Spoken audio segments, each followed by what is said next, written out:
शुरू करता हूँ अल्लाह के पाक नाम से, जो नहायत मेहरबान रहम करने वाला, जो इज़्ज़त देने वाला, जो रिज़्क़ का रज़ाक, जिसने पैदा किया और जिसके कब्ज़े में मेरी रूह है। आज जो हमारे पास टॉपिक है वो है ऑटोइम्यून लंग्स डिजीज़। कि ऑटोइम्यून जो हमारा सीरीज चल रही है उसमें लंग्स जो फेफड़े हैं इन पे ऑटोइम्यून का क्या असरात होते हैं, और हमारी कोशिश ये होगी कि हम फेफड़ों की जो दूसरी बीमारियां हैं उसका भी साथ साथ हम कंपैरिजन करें, ताकि हम ये डिफ्रेंशिएट कर सकें कि फेफड़ों की जो अपनी है या फेफड़ों किसी और वजह से फेफड़े बीमार होते हैं, किसी और ऑर्गन के बीमार होने से फेफड़े बीमार होते हैं, तो उसका सद्देबाब क्या है, वो क्या कॉजेटिव फैक्टर। हम कोशिश ये करेंगे कि वो तमाम कॉजेटिव फैक्टर जिससे फेफड़े मुतासर होते हैं आज हम डिस्कस करें। और फेफड़े ही हमारी जो वाइटल ऑर्गन्स हैं, जैसे हार्ट है, ब्रेन है और किडनी है, लिवर है और फेफड़े और हार्ट दो ऐसी ऑर्गन्स हैं जिनके फेल होने से फौरी डेथ हो जाती है, जिनके नाकाम होने से।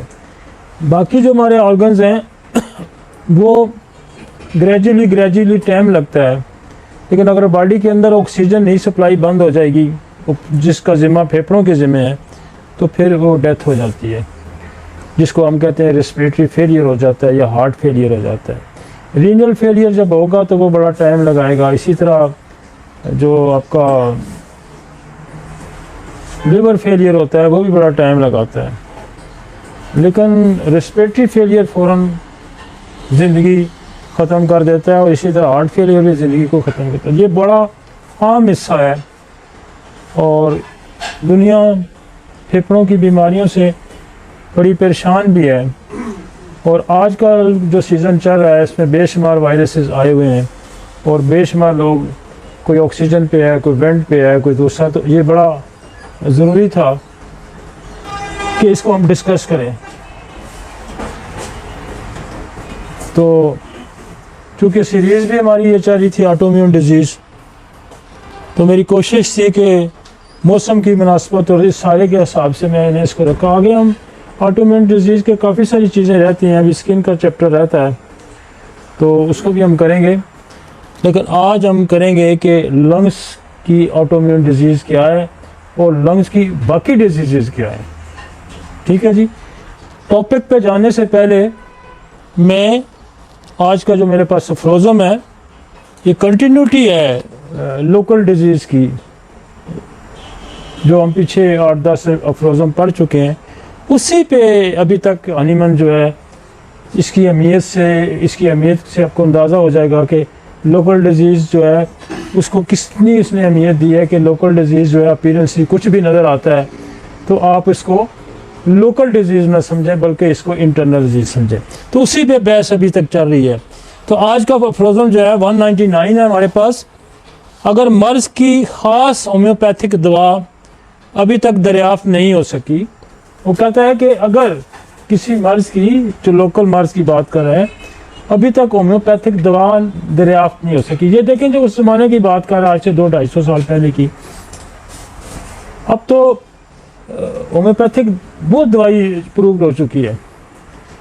तो जो वक्त गुजर रहा है दवाइयों की तादाद में इजाफा है। उस वक्त तो 100-125 दवाई थी सारी, तो उसके अंदर इसलिए उसने फ्रोज़न उसको लिखना पड़ गया कि अगर आज तक अभी तक दरियाफ़्त नहीं हो सकी, मुकामी मर्ज़ की अलामात गलाने वाली या खुश करने वाली बैरूनी अद्वियात या जराई के ज़रिए तबाह कर दी गई हों, तो बाकी मानदा अलामात जो कि मौजूद तरीन दवा के इंतखाब में आम हिस्सा रखती हों, नहायत मुबहम और गैर मुस्तकिल हो जाती हैं, जिसकी वजह से केस ज़्यादा मुश्किल हो जाता है। वो ये कहते हैं कि जब हम इसको किसी जराई के ज़रिए या किसी गिलाने या जलाने वाली चीज़ से, जैसे मस्से जला दिए जाते हैं, जैसे कॉर्न है तो उसको काट दिया जाता है, जहाँ कोई फोड़ा है तो उसको हटा दिया जाता है।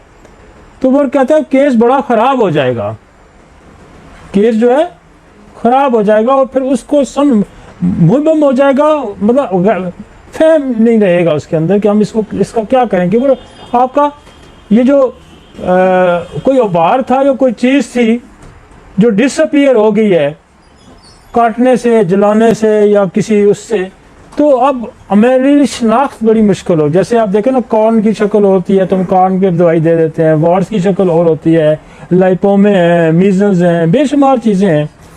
तो इसलिए वो बड़ी एक और अंदाज में आपको समझाने, क्योंकि जब अगर हम लोकल डिजीज़ का नुकसानात आप वो बता रहे हैं कि लोकल डिजीज़ को जब हम लोकल ट्रीटमेंट करके हटा देंगे तो फिर हमारे लिए केस बड़ा ख़राब मुश्किल हो जाएगा कि हम उसको कैसे ठीक करें। और इस दवा को अंदरूनी तौर दे दिया जाता, हत्ता कि वो कहता है फिर असल में तो इस दवा को अंदरूनी तौर पे दिया जाता,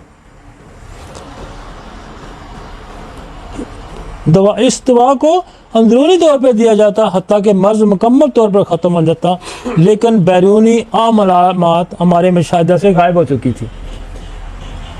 कि जब मरीज़ मेरे पास आया तो उसने लोकल ट्रीटमेंट ले लिया और अब वो एक मुश्किल कैफियत में चला गया कि जिसकी शनाख्त में अब नहीं कर सक रहा। लिहाजा पहले वाली कैफियत में आता तो मैं बेहतर उसका कोई इलाज कर सकता। तो अब उसकी दवा जो है वो वही दवा उसको ख़त्म कर सकती थी दुरुस्त सिमत में, क्योंकि वो कहता है जब उसने लोकल ट्रीटमेंट किया, उसको जलाया, उसको गलाया, उसको काट दिया, तो बाकी जो अलामात वो बंदा परसिस्ट कर रही थी उसके अंदर, अब उसकी शनाख्त बड़ी मुश्किल होगी। जैसे वार्स होगा तो हम कोई और दवाई देंगे, कॉर्न होगा तो कोई और दवाई देंगे, लाइपोमा होगा तो कोई और दवाई देंगे, लेकोडर्मा होगा तो कोई और दवाई देंगे, सोराइसिस होगा तो कोई और दवाई देंगे। तो अब मेरे लिए तो मुश्किल हो गया है। ठीक हो गया जी, आप सब। इसलिए वो कह रहा है कि इसको अवॉइड करें, इसको जलाना, गलाना, काट करना, इससे अवॉइड करें। ठीक है जी।